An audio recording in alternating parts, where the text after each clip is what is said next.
Welcome everyone. I hope you had a lovely lunch and I hope you had some wonderful opportunities to meet new people as well.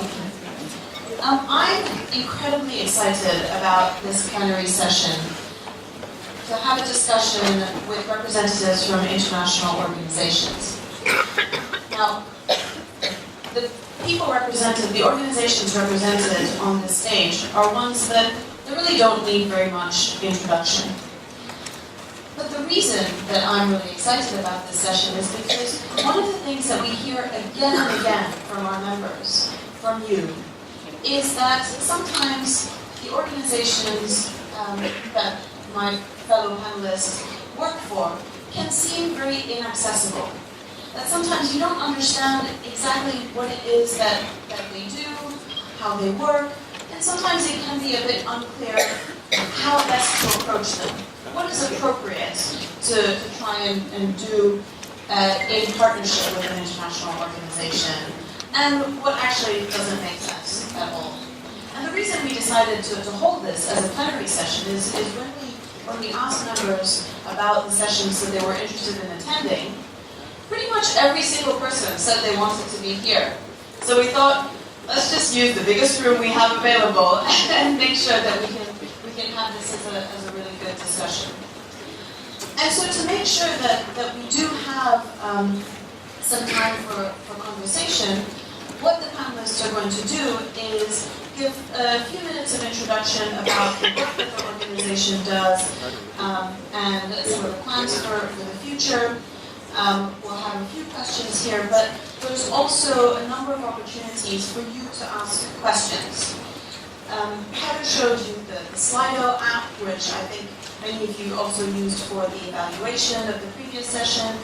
Please post any questions that you may have on Slido. And when you're on the list, if you see questions that you think are really important, you can like them. You can make sure that they rise up to the top of the list. So don't just add the same question again, but do upgrade some of the questions that are already there. If you don't have a device with you, just put up your hand and my colleague will come around with a card and you can write down a question and we'll collect those as well. And just so you know, this session is also going to be live streamed, so we may also have some questions from social media, from people who are watching from afar. So without further ado, let me introduce my friends on the panel. Many of you will know some of the faces sitting next to me. They've been amazing partners in efforts to end child marriage at the global level, at the regional level, and at the national level. And so we're really excited to have this opportunity to have this discussion with you. So here I have Chandramali Venkatraman, who's from the World Health Organization. Next to him we have Marcela Suazo, who's the UNFPA representative for Malaysia. And then we have Leica Aruga, who's a human rights specialist for UN Women in Vietnam. And then we have Quentin Wooden from the World Bank. And then Nankali Maksud from UNICEF, who works with the UNICEF-UNFPA joint programs and against child marriage. Woo!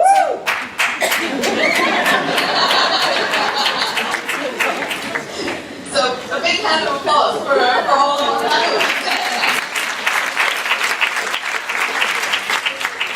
So Marcela, perhaps we could start with you to give some of your introductory remarks. Thank you very much. Good afternoon. And it's always challenging to start the afternoon after lunch. So I would like to start by saying that we are in this together. And we believe that there have been many advances in many countries, but there are still a few of them that continue to be obstacles or barriers that don't allow us to advance as fast as we would like. So one of them is trying to mainstream gender in development. It is very easily said, but not necessarily transmitted or translated into the policies. And sometimes they're even the policies, but then the actions and the actual impact is not very well seen. Removing discriminatory practices, again, we see there is a strong linkage to child marriage and to empowering girls that limit the possibilities of really impacting there. Promoting rights and the freedom for women and girls, and the promotion of rights and the space of rights in many areas is kind of shrinking around the world. But in the areas for women, we are seeing that they shrink faster in many countries. So really joining our heads together and our efforts together is the best that we can do, and this is what we're trying to do from the UN agency's side. And something that continues to be there, that are crimes that are impune, and it's the gender-based violence and the amount of women that die because of gender-related, and girls that die because of gender-related issues in the world. So UNFPA in the new strategic plan, this next, I forgot to say that. In this strategic plan has identified that we don't want to talk about reducing, but we would like to reach zero. That is our view. So the three zero transformative results that we have are the zero gender-based violence and harmful practices, the zero unmet need for family planning, and the zero preventable maternal death. So these three are three zeros that are critical, that are also contributing to child marriage, and our efforts and our engagement in the following 4 years all around the world is going to be in these areas. And then the next one, I think that we all can agree, and I will not extend in this one because you are experts, because you work directly with the people at the national level and at the community level. But this has to do a lot with the individual. It has to do with the relations with the community and with the society. So we cannot address at only one level. This is at a multi-level that we can address. This is the major issues that UNFPA is approaching, so the culturally sensitive approach, rights-based, because we cannot forget that anything in order to break the barriers needs to be based on rights, not on will, specific will or goodwill, and the gender transformative, that this is the quality that we have not been able to achieve.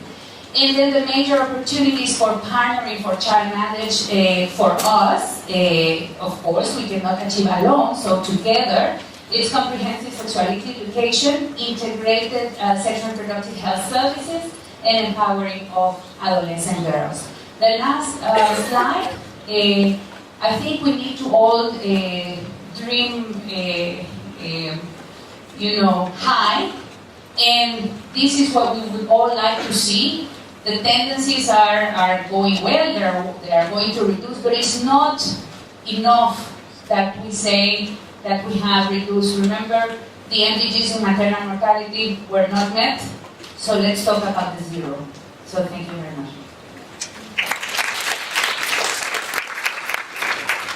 Thank you so much. I'll move on to Nankali.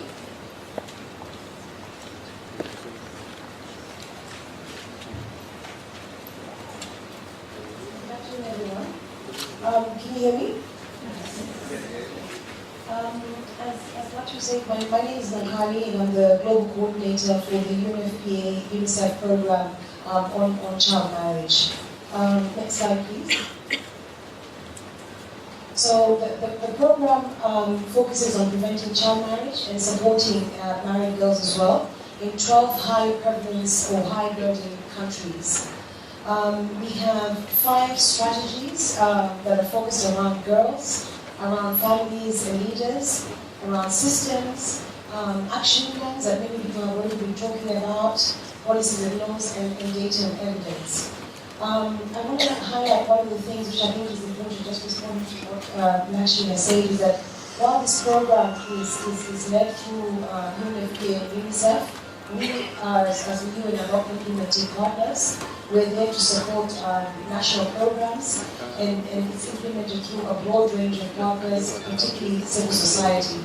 So when we say that we're working with girls, as an example, most of the work that we do, for example, around girls' clubs, is implemented through agreements with civil society partners. When we say we're working with families and leaders, through perhaps community dialogues, those community dialogues are convened again through agreements through civil society organizations. Specifically, that means that we release resources that have been entrusted to us through our donors, to civil society partners, to be able to convene families, to talk about their views on child marriage and be able to address that. When we talk about action plans, in the UN, we work very closely with governments to develop national action plans, but the role for us is to be able to work with governments so we can be able to create a space for civil society to also be a part of the process of developing national action plans, to be able to bring the evidence from communities and to be able to work with governments so we can be able to jointly develop national action plans that are not only to be implemented by government but a broad range of partners, which includes civil society members as well. And finally, also when we work around data and evidence, we're continuously monitoring the situation in terms of whether we're reducing the rates for child marriage in our different interventions. And again, the data and evidence is greatly informed from community and from civil society action that goes on within the countries.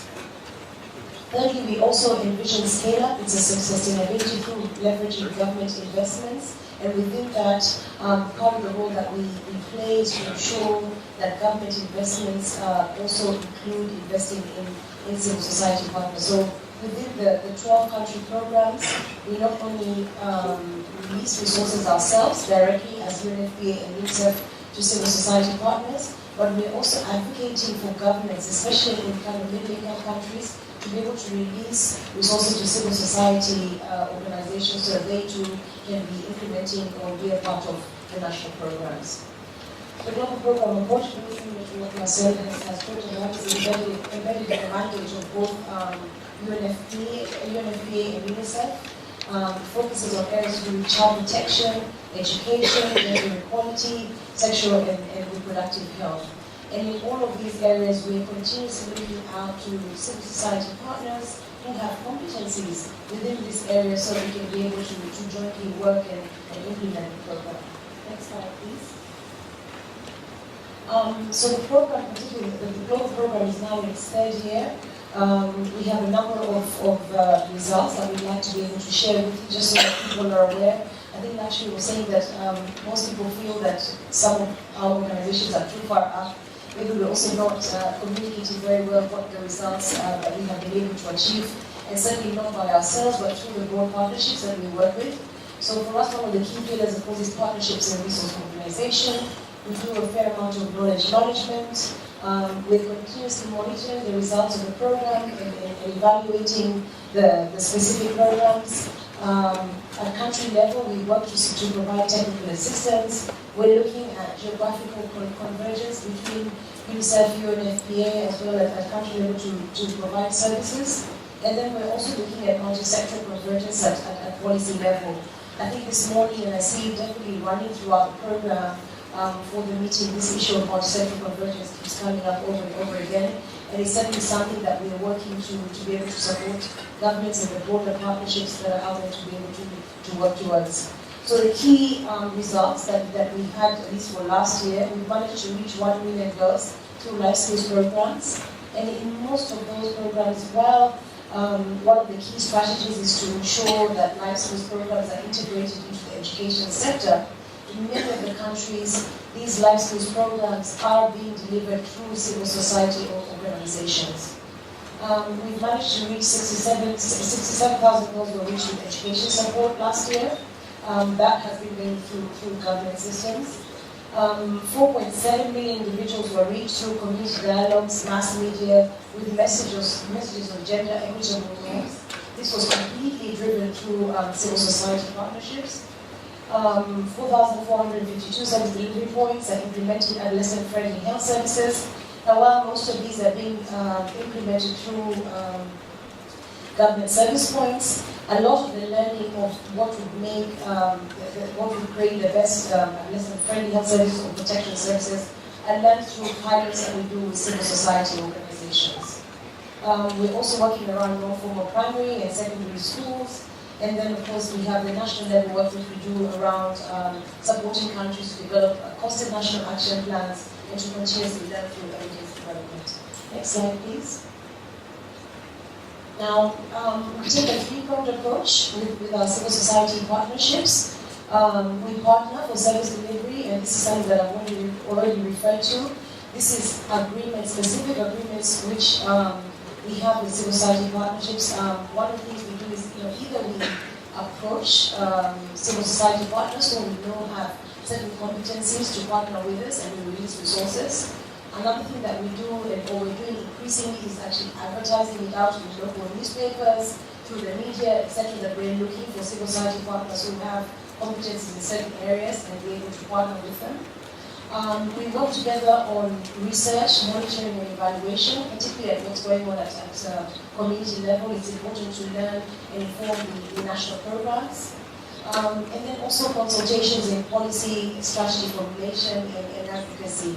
One of the key roles we play, and we hope to keep playing more and to play better, is to create the space for civil society to be able to engage with government. We have strong CSO collaborations also around advocacy with national and regional institutions. We had Narasai on the panel this morning that this is, we engage significantly with the AU, with SADC, and with SIVEC. These are the regional bodies that are out there. And we also create a space for civil society to be able to engage with these bodies as well. Overall, the global program has over 100 CSO implementing partners across the 12 countries and an additional 40 CSO advocacy partners. Just to be clear of the difference between the two, it will be 100 civil society implementing partners.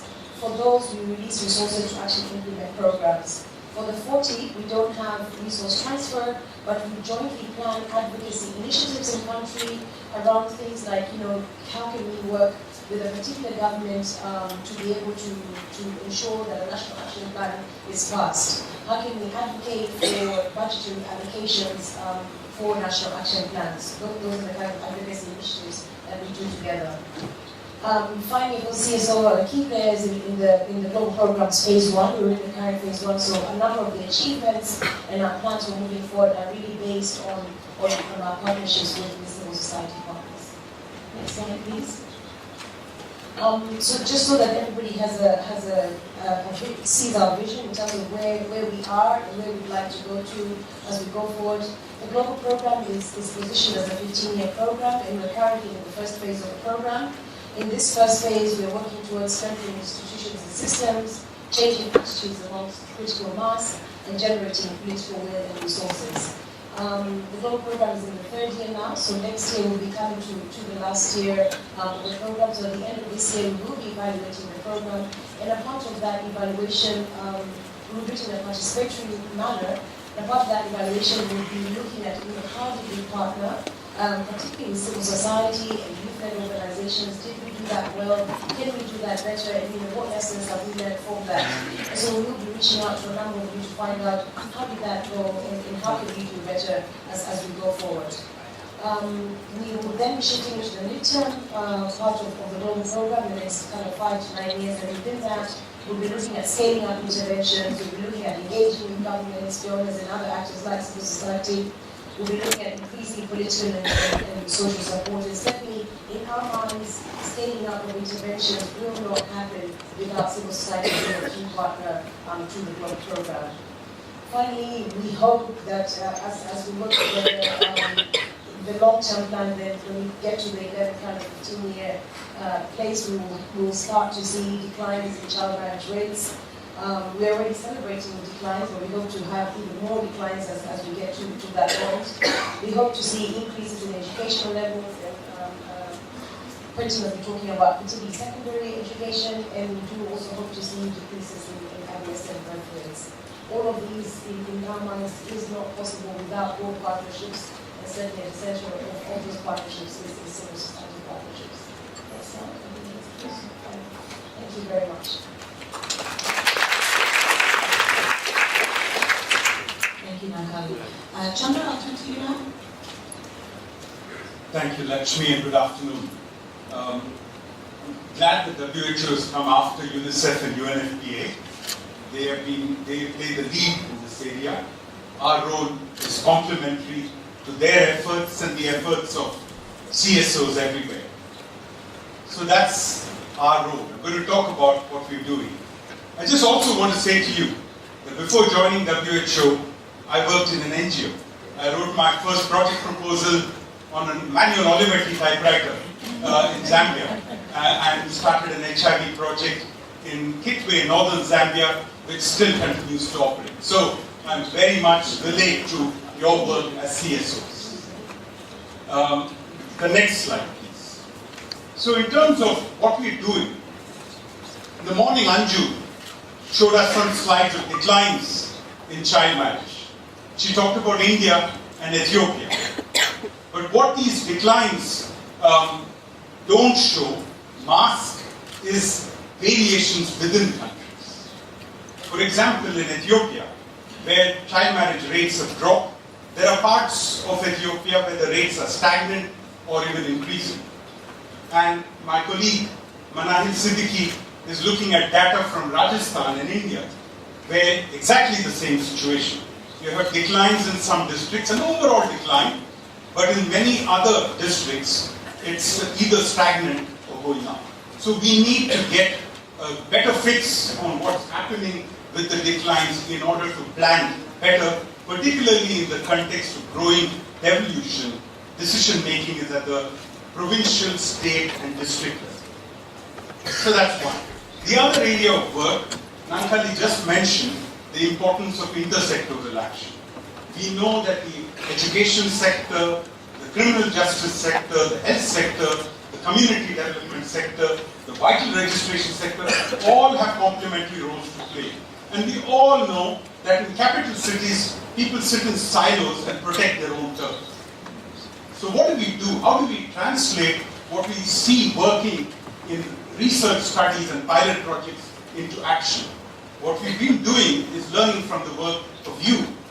For example, we documented and evaluated the work of Mamta in 2 states of India.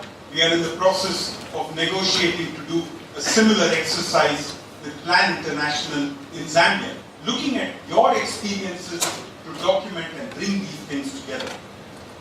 Another area that relates to our work in WHO is looking at the needs of married girls. We are focused on prevention. Lakshmi, Mabel, Anju talked about the number of infections, number of marriages that take place every day. Lakshmi said by the end of this plenary, how many would happen. But we also need to recognize that while we work to prevent, we have to respond to the needs, the health and social needs of brides. And again, our review of experiences, which we'll share in another session, is based largely on the work of many CSOs. The next slide. So we want large-scale action. Mabel said in her conclusion that you don't want CSC on Monday and contraception on Tuesday and child marriage on Wednesday. We need to address the needs of girls holistically. So in this slide, I want to make 3 points. One, there's money, like on adolescent health like never before. But where's the money? The money is there for contraception, the money is there for HIV prevention. And what we are trying to do is to make sure that when FP 2020 and the Global Financing Facility of the World Bank are moving forward, we make sure that child marriage is integrated as part of that. The second thing is, what's the place of civil society organizations in that? With FP 2020, in workshops in Lilongwe in Malawi and Yaoundé in Cameroon, which brought together countries which wanted to plan after making commitments in the Family Planning Summit, CSOs and adolescents were an integral part of these country workshops. CSOs and adolescents were identified, they were engaged, they were prepared, they were supported during the meetings, and they were going to be supported after the meetings. So there's a structured process to do this. The next and last slide, please. As we move forward, we want to update the guidance that we published in WHO in 2011. And this is needed. I had a chat with Steve Chapman from CIF, one of the foundations that we possibly will hear of during this workshop, who said that there are findings on the value of conditional cash transfers, and there are 3 different reviews which say 3 different things. What do you do with this? How do you go? Where do you make those calls? What we want to do is to bring these different players together and try to come up with clear guidance so that there's one voice that we can speak to what's happening. And finally, we don't want to measure child marriage effects in a silo. We have to see child marriage, consensual sex, coerced sex, contraception in the context of adolescent sexual and reproductive lives and in the context of their wider lives. Annabelle Enulke from Cork Council, who's one of my great heroes, who's done some great work, described how the work she did in Ethiopia and tried to apply in Tanzania did not have the same effect, possibly because there was a drought there. And so if you don't understand the context, we will not be able to interpret any of these results. Just to conclude, we in WHO have a new leader, Tedros, first African, and a man who came to WHO based on his track record of increasing contraceptive use in Ethiopia, contributing to declines in child marriage, declines in female genital mutilation, and declines in mortality due to abortion. A man who's not scared of saying that we made mistakes. A man who's not been scared to go back 3 times to DRC in the front lines of the Ebola epidemic and wait to see the declines. We are committed to doing this, working with you on the front lines to see this job through. Thank you. Thank you very much. Like I come with you. Good afternoon to everyone. I'll go into my slides straight away. So UN Women advocates for a comprehensive approach to addressing child marriage and its root causes, including by calling for increased resources and political will to address the issue. Next slide, please. So we work through raising awareness of the importance of delivering on SDG 5, especially Target 5.3, as it really builds momentum to place child marriage in the development agenda of many countries. And we aim to combine normative policy work with women's agency, and through supporting accountability and monitoring mechanisms at national and regional level, UN Women supports coordination, law reforms, and policy change with gender advocates to track progress on Agenda 2030 and on SDG Target 5.3. Secondly, although targeted interventions for ending child marriage are important, there's also a clear need to make interlinkages with other forms of violence against women and also other harmful practices, as addressing their social, cultural, and economic root causes have a lot of commonality. We can bring the complex intersectionality and rights-based approach that make child marriage as violence, embedded in patriarchy and gender inequalities. We are working to transforming norms and stereotypes that are harmful to women and girls. Thirdly, UN Women focuses on girls and women's empowerment as a solution. Young girls and young women must be at the forefront of decision making because they have the intimate understanding of the issues and the impacts. Through education and vocational trainings, we support women and girls increased chances to make independent decisions. Our strategic objective is also to shift norms and resource prioritization for gender responsiveness in the physical space, also at the household level, to build social and economic capacities for women and girls. Next slide, please. So what you should know about working with UN Women. Firstly, we value civil society partners, NGOs, and women's organizations as vital partners in advancing shared strategic objectives to promote gender equality and women's rights and empowerment. We have seen significant progress when government, local CSOs, and local leaders are driving efforts to end child marriage and have used multi-sectoral strategies bridging the justice, education, and health sectors. Secondly, UN Women is involved in a number of leading global and regional initiatives that address violence against women and girls, while also working at the country level to address child marriage through various initiatives.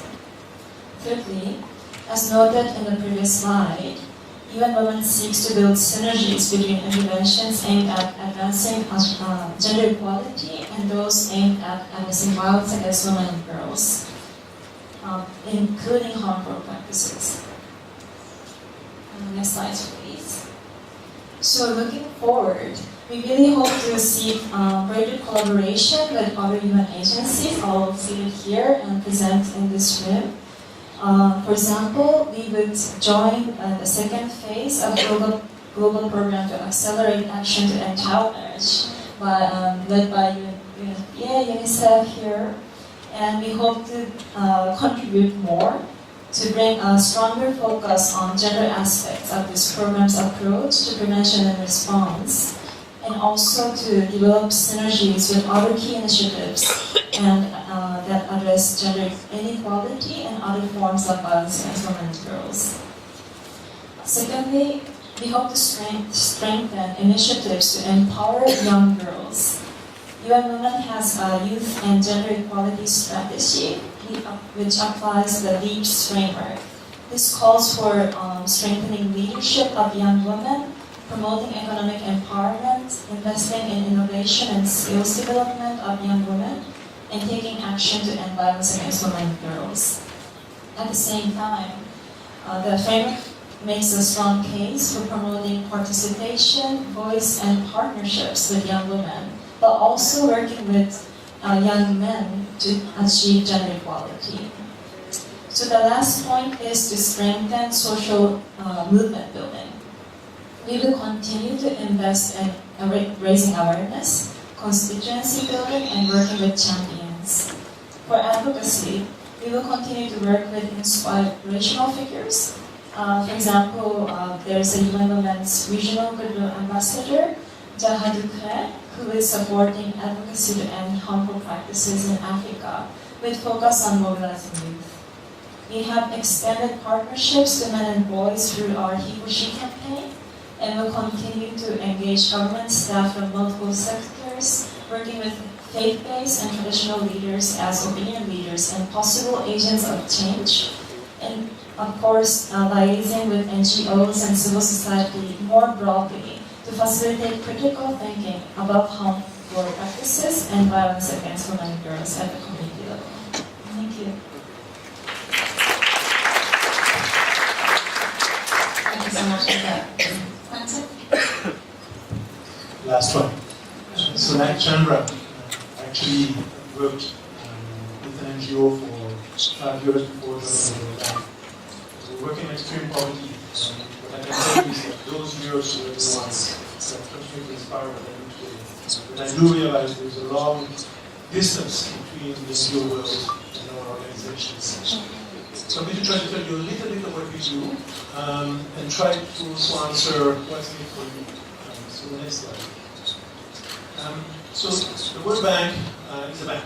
So we provide a lot of loans, we provide grants. And perhaps we are best known for that. In terms of what we did over the last few years, in 2016 we had a pledge of providing $2.5 billion in financing globally for projects that would help the sort of girls' education. And that was done in 2.5 years instead of 5. I think it's important, and I think we have some trade-offs here in terms of what we fund and where we put the priorities very back to back. A lot of the work is policy dialogue at the country level, often actually involved in CSO, but not enough. And then we do analytical work.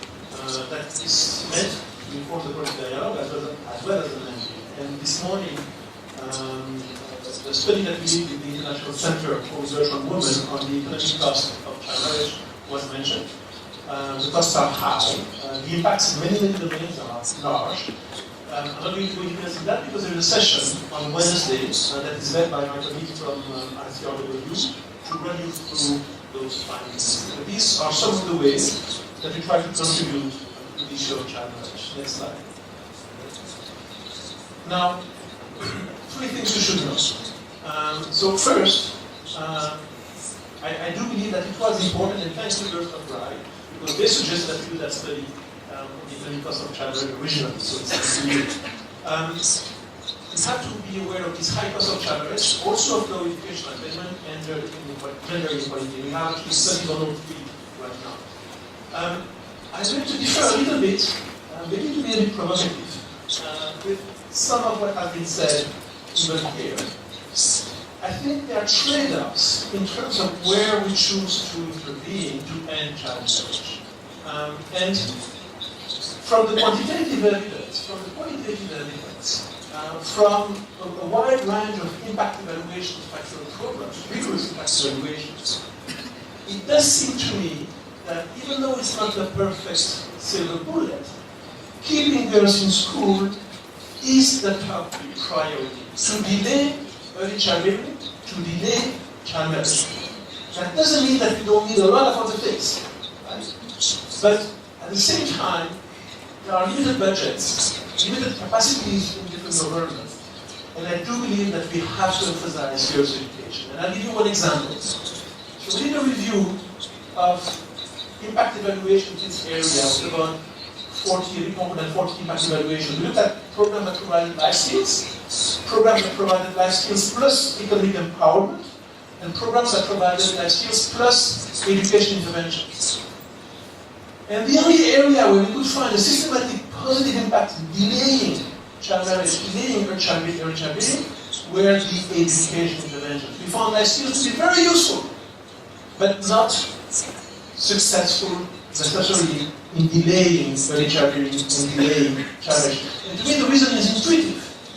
Is that you need to have a viable alternative for the parents and for the girls to the marriage. And that is to keep the girl in school and make her learn in school. So I'm emphasizing that a bit too much, but I think we need to have those discussions about trade-offs between different types of interventions and not just say we need to do everything, because you can't actually do everything in practice. Right? So the rest is also useful. If you want to get a marriage, you get this. Next slide. So what next in the coming years, and how is this potentially useful to you? So first I said we're primarily an organization that provides financing for development, not only on education, health and so on, but on many other sectors. That means that we actually have to make the case within the World Bank to our country units that child marriage or girls' education are priorities.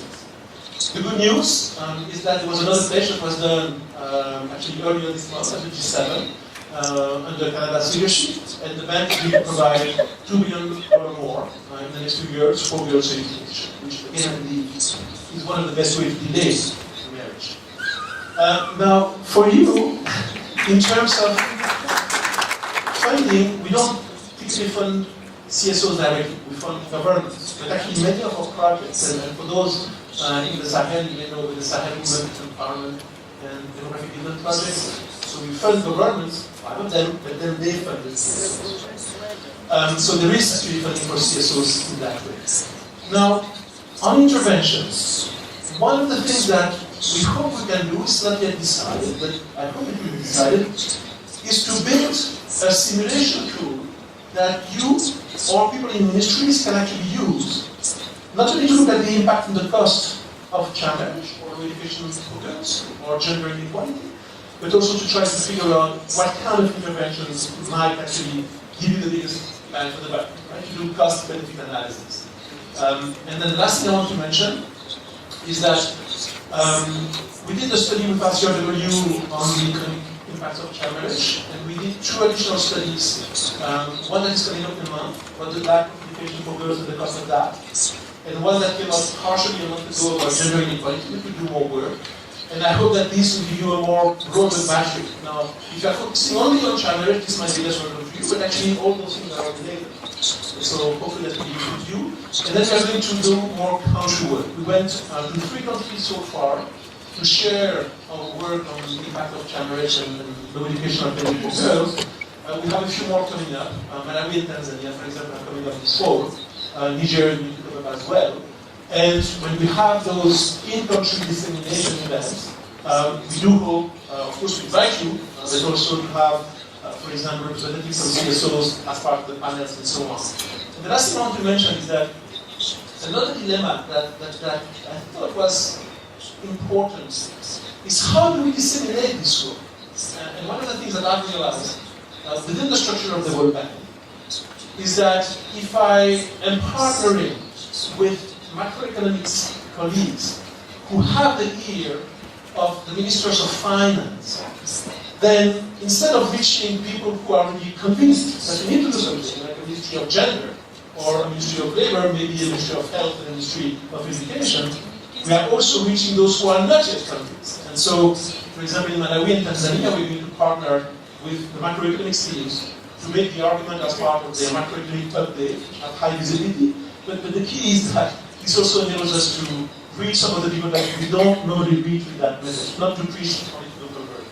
So I hope I was not too long, but this is some of what we're trying to do.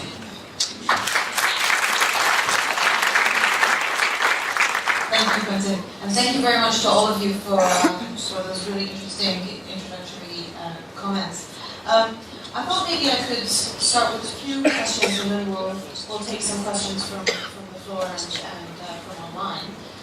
One of the things that we hear quite often and that we were talking a little bit about before is that the structures of the international organizations, so that they are intergovernmental organizations. There's a very special relationship with governments that has a number of constraints that come with that, but also that provides a certain amount of access as well. And I was wondering if you may want to reflect a little bit on how that impacts the work, particularly on child marriage and related issues, and how that might be interesting for those working with CSOs.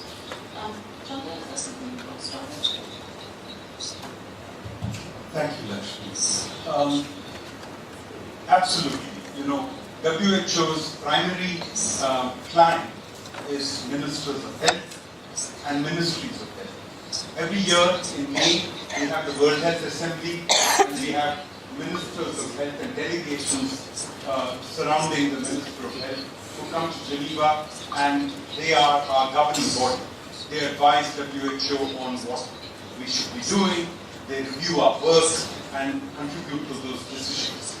But increasingly, we recognize that we cannot only focus on ministries of health. Public health has to be achieved with a number of interventions outside of ministries of health, particularly if we're talking about the kinds of issues we're talking about here. Clearly, for child marriage or child abuse, as Nyaradzai said in the morning, violence, FGM, menstrual stigma, those are not things that you can sort out in a clinic or in a hospital. Health workers have an important role to play.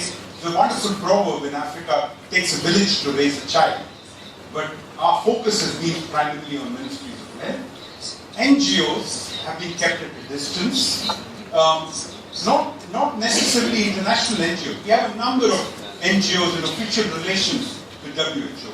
They come to our meetings, but at the country level.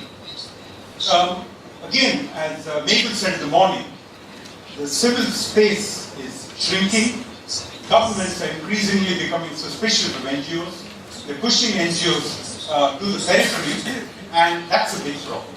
And I think what we could do, and are beginning to do much more, is to ensure that NGOs and adolescents are engaged in health programs. So it is a constraint, we're conscious of that, we should be doing much more, and we look forward to doing much more. I'd love to comment on what Quentin said about education, but I'll come back to that later. Another point, Chana, just picking up on a point that you made, and I'm interested to hear your response on education when we get to that a bit later, was this point about sometimes there may be good relationships at a global level between international organizations and NGOs, but sometimes it can be very difficult, or seen as very difficult at a country level. And Leka, I was wondering if you might want to comment on that, and what we can all do to make some of those interactions go more smoothly. Okay, so at the country level, because I'm stationed in Vietnam, well, I think universally, anywhere UN Women has its presence, we use a normative framework, international normative frameworks as our guidance. So SDG, of course, but also like conventions, human rights conventions ratified by states. And I think, like especially the Convention on the Elimination of All Forms of Discrimination Against Women, also the Convention on the Rights of the Child, they are widely ratified conventions. So at the country level, we closely work with the government and actually help them to live up to the commitments that they voluntarily made, because the conventions is something that they ratify with their own will, and there is a monitoring mechanism that follows after the ratification. So we use these cycles as entry points, and while supporting the ministry that leads on the reporting, we bring partnerships with civil society, especially those committed to advancing gender equality, women's rights, so that they can raise these issues also at the international level. And then once these treaty bodies make adapt a recommendation, for example, to make more efforts, allocate more resources in the efforts to address child marriage. Then we come back to the country and hold policy dialogues, help government to develop their monitoring frameworks, but through partnerships with civil society also.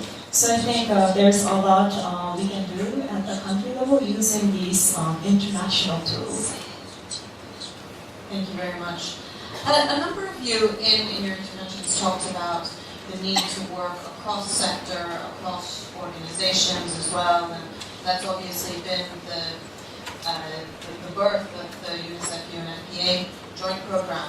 And Natalie, I was wondering if you might want to comment a little bit on, when we look at the picture where we are on child marriage and the gaps, etc., how some of that coordination between UN agencies can help maybe address some of the gaps and help move beyond the silos. It's something that I know the program has been very consciously trying to do, and just your experiences and maybe some of the setbacks in trying to do that.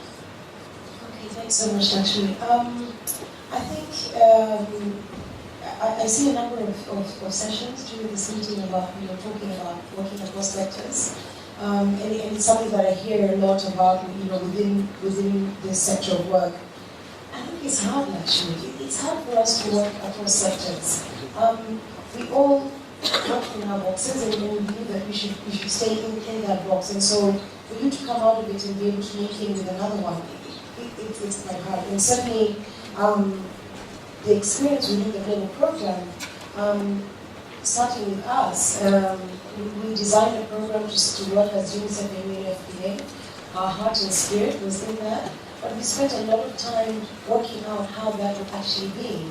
Because we have different mandates, yes, we are the UN, but we belong in different boxes, and we've had to put energy and effort behind that to make it work. So, and I think that's the same for most of the people. So how to be able to cut across the different sectors.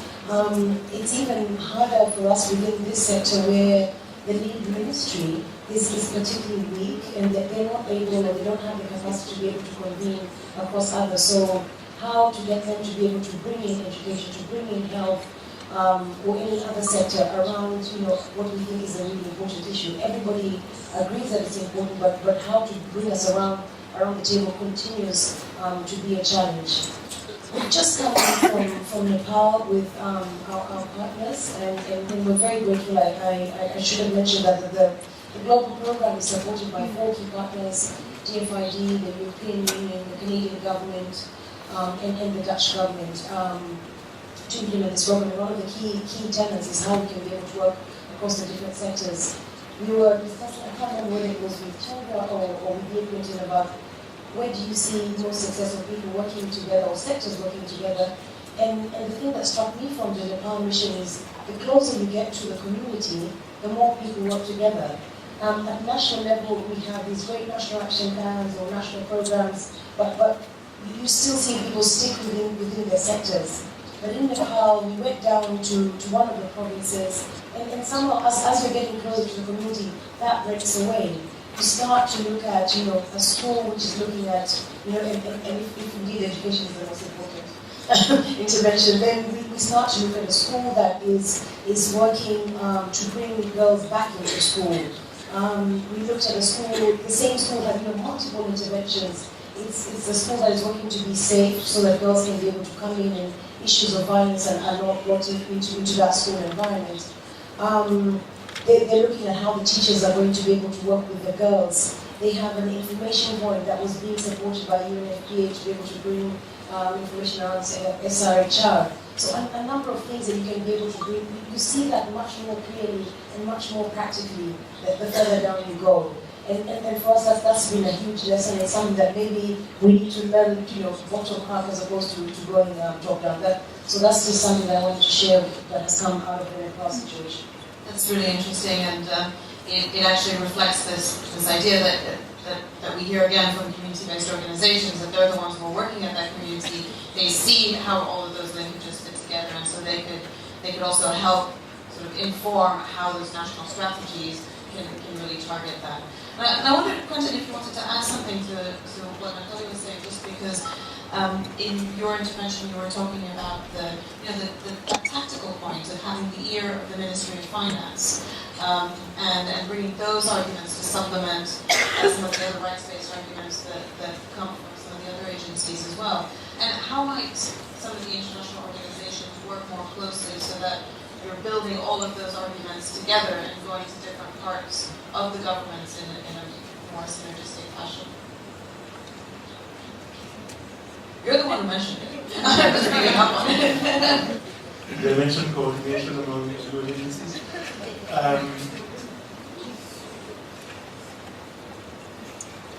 Maybe I'll answer in a different way. So, when we did the study on the economic impacts of child marriage, so we came up with the fact that child marriage had very large impact on many different things. Right? And economically, actually, the largest impact was through fertility and population growth. That was even larger than the wage impact. And other impacts, although there, in terms of violence and other things, were much smaller.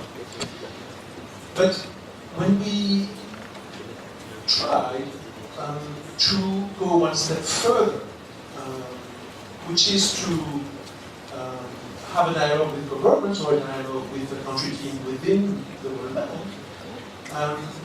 while showing the large impact of child marriage was useful, the next question was always, so what? What exactly are you recommending that we do?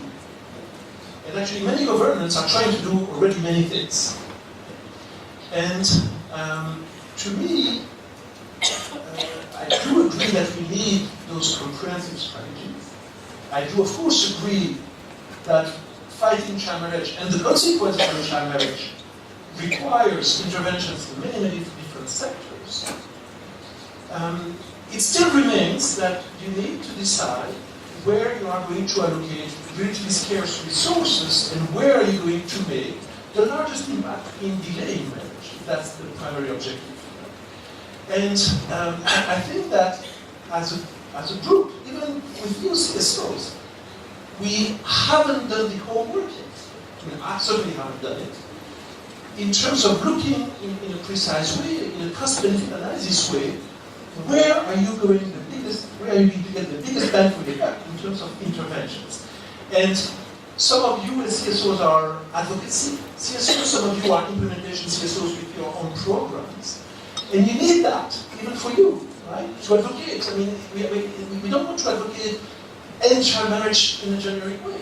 We need to suggest very specific ways of going about it that are cost-effective given the limited resources. Right? And so, I don't know if I answered your question, but I want to put that challenge to us because it's actually easier, frankly, to say that we need a comprehensive strategy and types of interventions.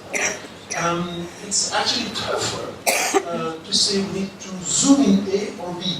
And the A or B is not necessarily the same thing in all the countries. Right? So my own conviction is that in many settings, keeping the girls in school is going to have the largest impact. But that's not the case in all settings. Right? And how you keep the girls in school, that's the difficult question. It could be with a health intervention, it could be with a social norms changing intervention, it could be different things, right? But we have to go at that level. I think if we want to be making a large dent in the next few years. I think now the world is pretty convinced that child marriage has large negative impacts in many areas.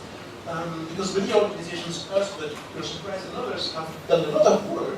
And so we now have to go into specific contexts. And I'll say one last thing, and I'm talking too long. One of the things that is very important in your work is the actual programs that you're implementing and whether we can get rigorous evaluations of those programs. Because that's where innovations actually takes place. And then if you can evaluate your own programs well and do the effort of that, then organizations like us, and the joint program or others, we can use what actually is proven to work to try to scale that. But that hard work still, to some extent, has to be done. Thank you. Marcel, I wondered if you wanted to comment a little bit on that as well, given that there is this need to, on the one hand, there are scarce resources, but on the other hand, we're understanding much more about intersectionality and needing to work across sectors, as you talked a little bit about. So I wanted to ask. Thank you very much, Maxine. And I would like to touch a little bit on certain things that have been said here in the panel. And it reminded me in the discussion, is it a cost? Do we see it from the vision of cost or from the vision of investment? And this is the continuous fight at the national level, at the international level, with the finance ministries between the rights-based approach organizations and the finance growth investment vision.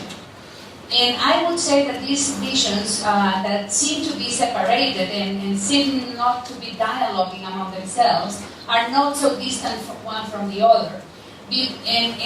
In November this year, in Jakarta, I believe in Indonesia, the World Bank governors, who are the ministers of finance, will be meeting and will be approving a category called human capital.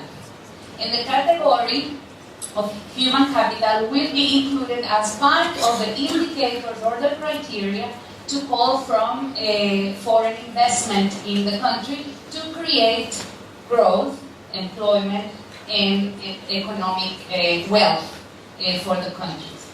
So I believe that making this dialogue, this is another thing that we can do, and how we can work together to support these dialogues that you have at your local levels. How can we bring this up and look at what's happening in the national level and across borders on how they are looking at the initiatives. And I want to mention one example. This morning, I was opening the workshop for the next round of censuses, the 2020 round of censuses that is going to be happening. And they are going to be utilizing in the next round of census new technology, because the world is rapidly advancing in technology. This technology can also be used to tackle child marriage, because we can use this big data technologies to see exactly where they are, because the world is growing. The world is growing economically. The countries are going from middle income to higher middle income, and many of them targeting to be in the higher income range, but we are not reducing the inequality. And just keeping girls in school not necessarily makes it, because a lot of them are leaving school because they become pregnant. So I think that the integrated approach on how we respond to them, because once they have a child, they also need to live, they need to bring food home and put food on the table.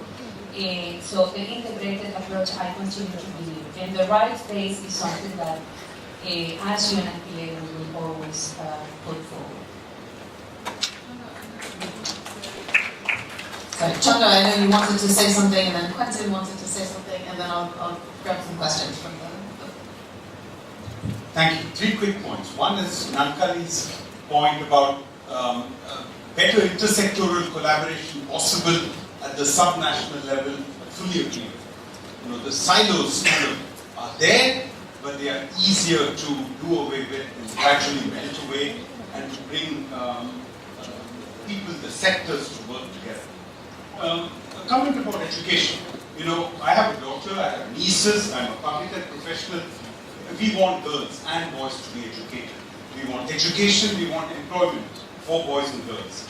And in randomized controlled trials, absolutely. You keep girls in schools, give them school uniform, pay their fees, give cash transfers to their parents. Of course you'll see results in reductions in adolescent pregnancies and child marriage.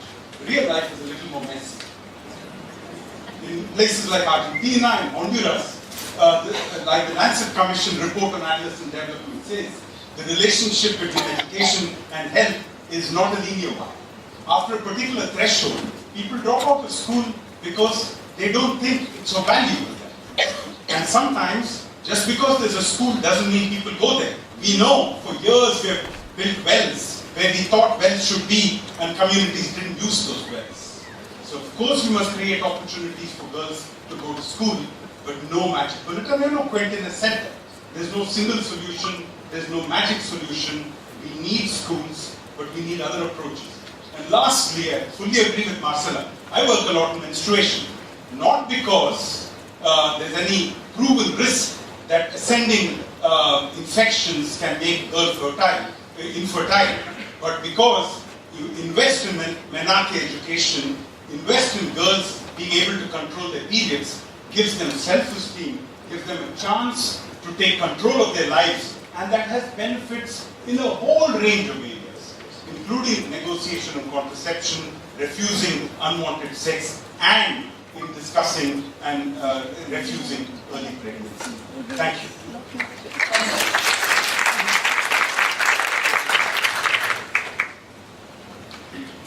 So, maybe 2 things. First, thanks for mentioning World Bank initiative on what is called the Human Capital Project. And I just wanted to explain in 2 minutes what that is. So our president has put investments in human capital at the core of what the World Bank is going to do in the next 5-10 years.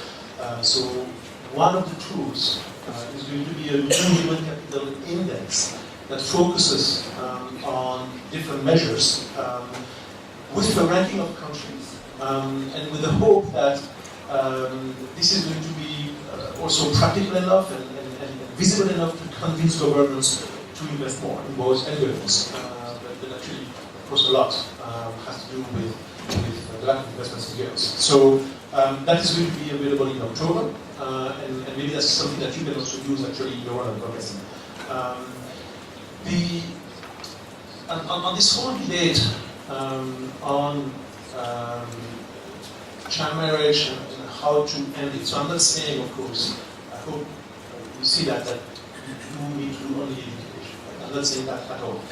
I'm just trying to say that you can get a lot through education. And one of the interesting things in the study that we're going to release in a month, actually, the cost of not being educated girls, which follows on the one on child marriage, is that you have huge benefits again from education on top of the benefits from ending child marriage on a wide range of our campus, right?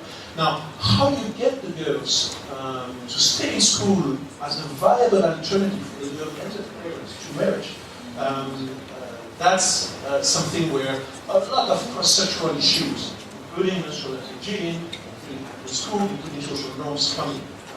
But I do want to keep emphasizing that. When we talk about child marriage and forced marriage, right? So some marriages are really forced for girls, not all the time, right? And sometimes girls actually want to get married because there's no real alternative again. Or parents are going to marry their daughter because they're concerned that the daughter might become sexually active outside of school without getting married. And so to me, again, there are two viable alternatives in a very stylized way. One is the girl is in school. The other one is the girl is doing some type of work that benefits her and the family and so on, but not the girl who is between quote, idle at home. And so what the evidence suggests is that when they are in school, there's a better chance to delay marriage, to delay having a child before 18 and so on, than, for example, the other alternative, which is the employment type alternative, right? And this is from quasi-experimental designs, but also from a lot of other experiences. Why did India do so well over the last 10 years? In part because there was so much progress in getting the girls in school. So it's not a silver bullet. But we have to be very conscious, both here as actors in our different fields, but you too, in terms of the trade-offs and what gives you the biggest impact for the limited funds that you have or that we have. Thank you. Heather, what kinds of questions are we getting from the audience and from the floor? Mic's not working, so I'll just speak up. Okay. Fantastic. We actually had a lot of questions from the floor and from Slido about the question of how the organizations are working together. How are you aligning and coordinating with each other? What mechanisms within the UN system are you using? Do you have a good example of this? And why so siloed, and how to actually achieve this change, particularly at the national and regional level? Are you doing anything to co-fund? Are there mechanisms for pooling resources for funding? And I love this one. What does multi-sectoral convergence at the policy level actually mean? And can you give a real-world example? Thank you. So we have about a bit less than 10 minutes. So what I would suggest is that each one of you maybe takes 2 minutes and talks a bit about some of those questions. I'm also interested in some of the real-world examples that you may be able to describe, and we can use those as the closing remarks as well. Natalie, why don't I start with you this again? How we are working together. So we work with the joint program of UNICEF and UNFPA, and the mechanisms that we put in place so that we work better with each other is, first of all, at the beginning of the program, we got together and did an analysis about where we need to work geographically in the countries that we work in. And this led to us working in geographic areas where there are high child marriage rates. After that, we developed joint work plans, and then we jointly implement. I wouldn't say that we are perfectly implementing together, but we do within the work plans identify areas that we can be able to perfectly work together, and areas where we can work individually but still in a complementary manner. In areas where we work in the same geographic area, we get into partnerships with implementing partners, civil society organizations, and now we have situations where both UNICEF and UNFPA can get into an agreement with one partner to provide a package of services that we say we're going to work in a certain province in Zambia, and within that province or district, we're going to ensure that we bring in the health sector, we work with education, we work with protection, etc. while we're implementing, another way that we ensure that we're working together is, we monitor the programs together. So another thing that we're very conscious of is, especially at sub-national level, not to have UNICEF turn up on Monday, UNFPA turn up on Tuesday. We do joint monitoring and plan that at a particular time we're going together at the same time to reduce the transactional cost for our implementing partners. We do joint reviews while we're implementing the programs, and that's not just jointly for UNFPA and UNICEF, but we also bring in our implementing partners and government as well and say, we developed this work plan, we're now halfway through the year, which tends to be around now. How far have we gone? What have we learned? And what adjustments do we need to be able to make? This program being in the third year, we have a number of reflection points where we kind of stop and say, is it working? What's not working? And then be able to make the adjustments. And those not only happen at country level, we have similar processes at regional level and at global level. And finally, we also bring in, not on an annual but biannual time frame, we bring in all the agencies together, UNICEF and UNFPA, in the 12 countries plus the regions, and say, and have a broader reflection of the broader group. So these are the kind of mechanisms that we've put in place within the context of the joint program to ensure that we're working well and as best as we can with each other. Thank you. Francis, Right. So there's a lot of effort actually to try to coordinate, and often this don't work. In what I was involved with, for example, one of the country studies that we did on the impact of child marriage, one with UNICEF, the emergency study. I mentioned one of the larger programs right now of the World Bank specifically on empowering women, and a large component of child marriage is called the Sahel Women Empowerment and Demographic Dividend project. It's called the SWEP. And UNFPA plays a large role in that. So I think that we could coordinate much more, but we try to discuss. At the country level, some of you may be familiar with that, but you have actually groups of development partners working together by theme, and they meet very regularly and exchange to try to avoid duplication and so on. The last thing I want to mention, for example, is that even when we are talking about analytical work or policy reviews and so on, we often participate in each other's meetings. So for me, for example, I participated in the management team meeting of UNICEF in South Asia to present some of our work. So there are many occasions, there should be more, but you shouldn't have the feeling that we are just all doing one thing. We are trying to coordinate. Thank you. Thank you. So I think one example is like, for example, for UN Women joining the global program, that would clarify how different agencies can work together under a shared strategic objective. But regardless of that, I think at the country level, if I take the example from Vietnam, we identified that there was a lack of consensus at the national level from the government. What is the status of child marriage in Vietnam? What are the causes? What is the prevalence, or who should be taking the lead on this issue?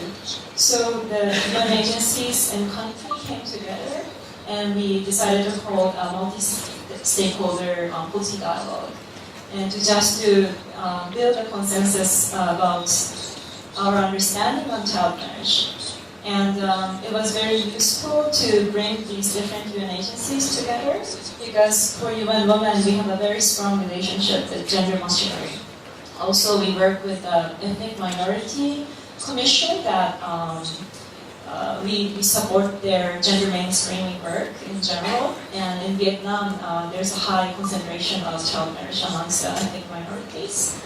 While also we invest in gender responsive budgeting for the Ministry of Finance. But at the same time, UNICEF has a very strong partnership with the Child Protection government agency, and UNFPA worked closely with the Ministry of Health for sexual reproductive health. Also, the agency that collected data around child marriage was under UNFPA as part of population control.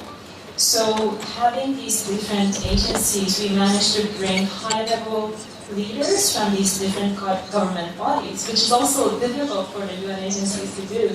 So we really do need to work together in order to create this high-level political commitment and a mechanism for the government to also work together, because it's also their challenge as well to clarify their mandate and a mechanism for coordination. So I think it is the only way forward that we work together.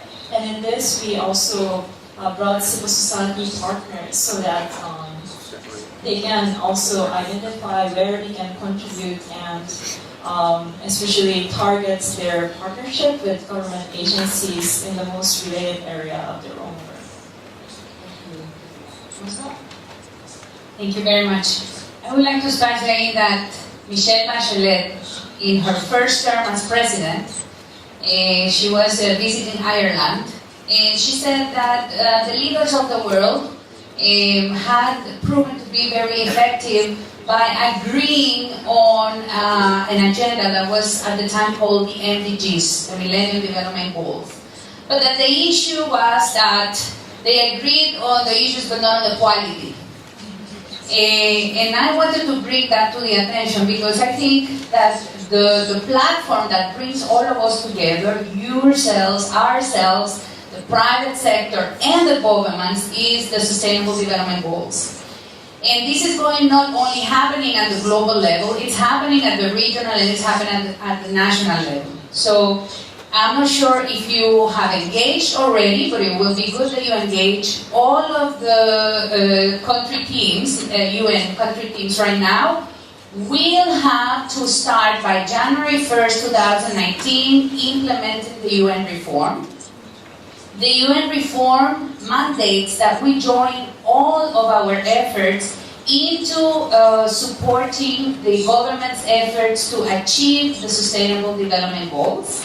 So we all need to engage in the dialogue with government, with civil society, with all the players to ensure that we can agree on certain indicators and certain joint goals in every single country. So if we assure that these indicators related in the Sustainable Development Goals are included in the frameworks at the national level, then we can work together not only on advocacy, not only on policy, not only in analyzing data and evidence for informed policies, but also in accessing the resources from loans and from credits that the governments on our behalf get for development, from regional banks, from global banks, but that everyone also needs to pay in the future.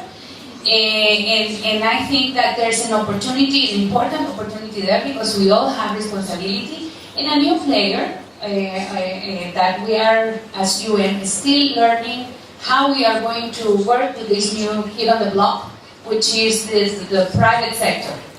The private sector that has a vision of growth and a vision of return of investment and of capital with agencies and with a civil society that's vibrant, but that believes that placing the human rights in the platform at the forefront of the conversation is what's going to drive any kind of return of investment that we want to make in terms of achieving the SDGs. So that's one example, I think, that we can all work together. Thank you very much. Thank you. All my colleagues have talked about the UN working as one, and they're absolutely true. There's much more directives and pressure for us to work as one. Increasingly in countries, there's one UN representative working as an interface with the government. But do we compete with each other? Do we withhold information from each other? Do we duplicate?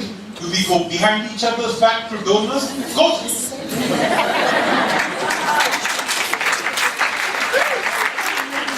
And I dare say you do too.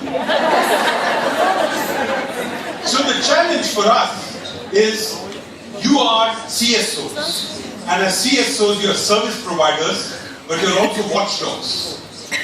And you need to keep us on our toes. And if you find that we are messing your country around, hold us accountable. Toilets are clean in schools where principals visit them. If you give us a free hand, we'll sit around in our offices, air-conditioned offices, with fat salaries, nice cars, and push paper. You can hold us accountable. That's one. But do we work together? Let me give you one tangible example. UNESCO has led the international technical guidance on sexuality education. There's not going to be a WHO guidance, a UNFPA guidance. It's a joint UN guidance. We all work together with UNESCO's leadership, and not at all ashamed that UNESCO led that work. Increasingly, you will see the UN working together. Now about intersectoral collaboration. We can make it fuzzy. We can throw in UN language that no one can understand. But on the other hand, let's look at a tangible example. Look at Mozambique. Mozambique's Geração-based program put in place a great program, and not led by WHO, UNFPA and Pathfinder. You know what they did was, at the national level, at the provincial level, at the district level, they brought Ministry of Health, Ministry of Education, Ministry of Youth together. Each department in the government had a clear role, a clear work plan, a clear budget. Ministry of Education didn't need to go to Ministry of Youth with a begging bowl. Everyone had a role, and it works. If the multi-sectoral collaboration is led by Ministry of Health with a little groundnuts here and a little peanuts there and a little chips to the other departments, it won't work. We can make it work. If we don't want to make it work, we can make it fuzzy and use language to confuse everyone. Thank you.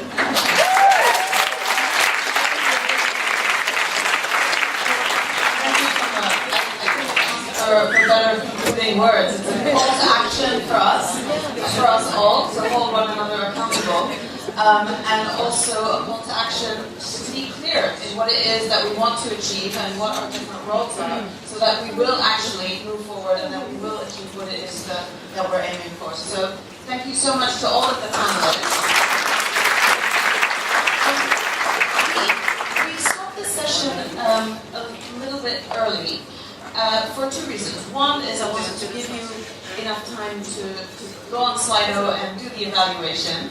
But second, and perhaps what you might find more exciting, is that we're going to have a group photo. And because there's so many of us, it's going to take us a few minutes to get that sorted. So for the photo, if you go out of this room and turn right, there will be people who will guide you. But it's basically the next corridor along. Apparently that's where the best light is, so I've been told. But thank you so much for your attention.